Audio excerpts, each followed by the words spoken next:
Hey everybody, what's going on? Welcome to my channel. This is Brad with Being Chill. Today I want to talk about whether or not you should buy the iPad Air 4th generation or the iPad 8, which just came out last month in September. But before we get into that, I do want to ask you guys, if you're not already, to please subscribe to my channel. I upload new videos just like these every week, Monday through Friday. So if you like this content, make sure you subscribe and click that bell, and you can stay up to date on all the latest tech news with me. Now let's get into it. So the first thing I want to talk about is the price, because that's going to be the deciding factor for most people. The iPad Air 4 is going to start out at a price of $599 US for 64 gigabytes, and for 256 gigabytes it's going to go up to $749 US.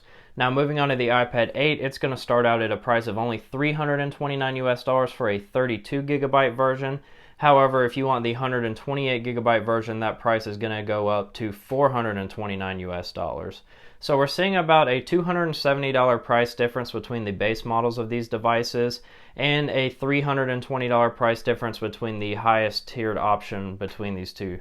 So I do want to say that I don't really think anybody should be buying a 32 gigabyte iPad in 2020. So I would really consider just comparing the 128 gigabyte iPad 8 to the 64 gigabyte iPad Air 4, which is still small but definitely reasonable for your average user. So I would consider that $170 price point whenever we are comparing the features later on in this video. Now moving on to the design differences between these devices, the iPad Air 4 just got an updated design similar to what we see on the iPad Pro and the iPhone 12 lineup, where it's going to have an almost all-screen design with very slim bezels and squared off edges, which is going to have a much more modern industrial look. And it's going to be the design Apple will probably follow for years to come, so you're not going to have that older looking device like you do with the iPad 8, which has the home button, which was removed with the iPhone X back in 2017. For some reason they still have the home button here, and we have gigantic bezels that are really just ugly, and then the device is not going to have those squared off edges, and it's just really going to look like an older device,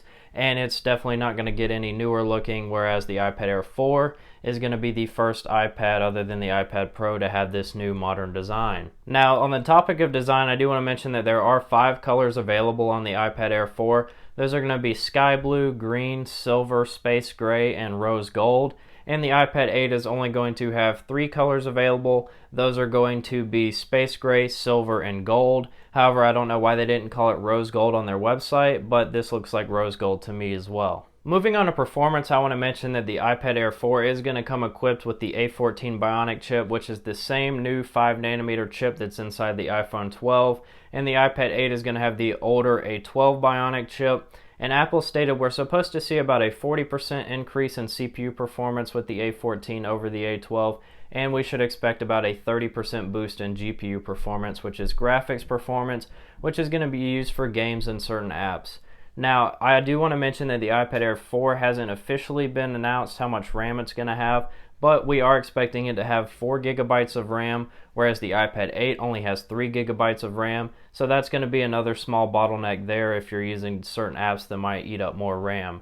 Now, I do want to mention, if you need more RAM, that the iPad Pro has 6 gigabytes of RAM, so if you want to decide whether or not you should buy the iPad Air 4 or the iPad Pro, check out my video up here. I'll link it, and I'll put it in the description for you to check it out. But that has some good info there, which should help you decide if you should get the iPad Pro or the iPad Air 4. Moving on to peripherals, the iPad Air 4 is going to take the lead here, where it is compatible with the Magic Keyboard 11-inch due to the smart connectors on the back of the device, as well as being compatible with the 2nd generation Apple Pencil, which can magnetically connect to the side of the iPad Air 4 and charge wirelessly like that, whereas the iPad 8 is only compatible with the 1st generation Apple Pencil, which has to be plugged in via Lightning in the bottom of the device, and it's only going to be compatible with the smart keyboard as well. Now, I really like being able to connect the Pencil to the side of the iPad so I don't lose it, so that's a big win for the iPad Air 4 for me.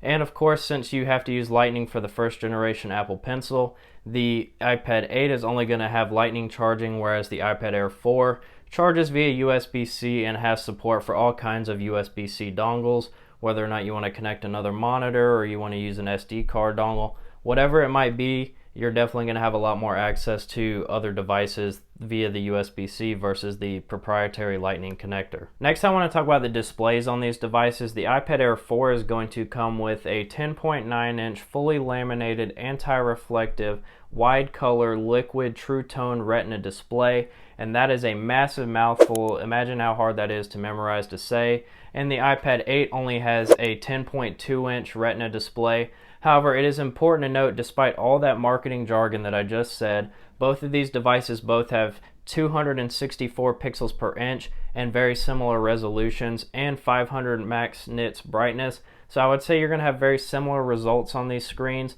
and I wouldn't expect to have a very big difference between them.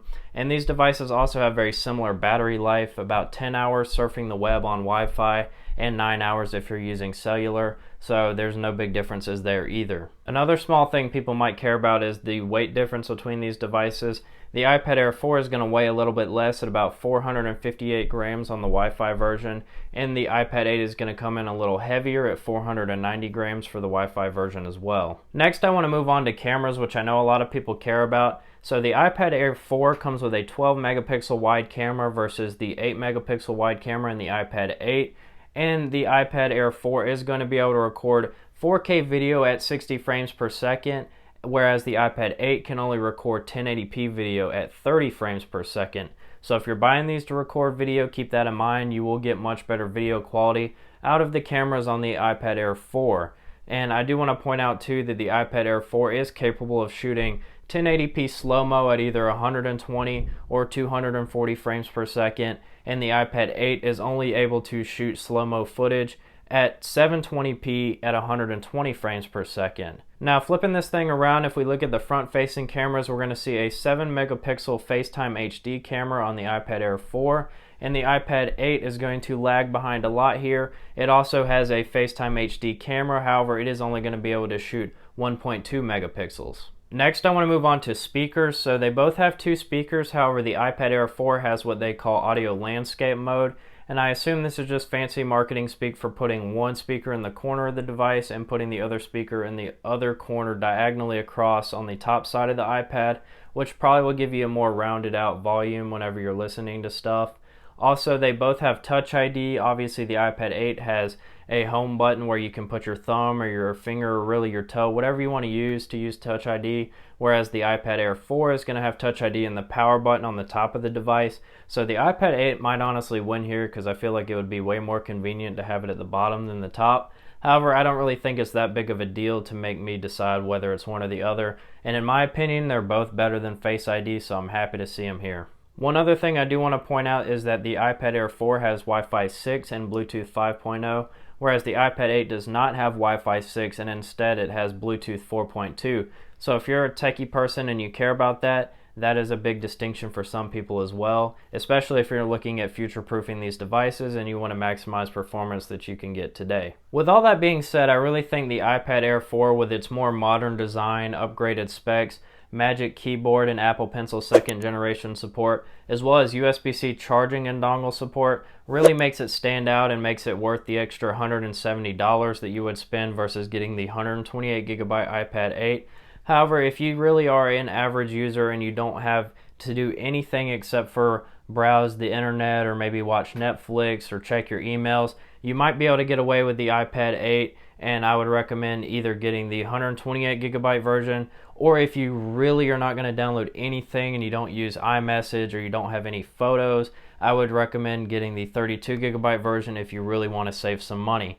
However, I would say that if you want to have this device for a long time and you want to have no buyer's remorse and you want to be happy with the design, the iPad Air 4 is a great value and is a fantastic device, and you should consider picking it up if you're looking at iPads. That's all I've got for today's video. I hope you guys enjoyed it. If you did, make sure you smash that like button, and once again, I upload new videos just like these every week, Monday through Friday. So if you like this content, make sure you subscribe and click that bell, and you can stay up to date on all the latest tech news with me. I'll catch you guys in the next one.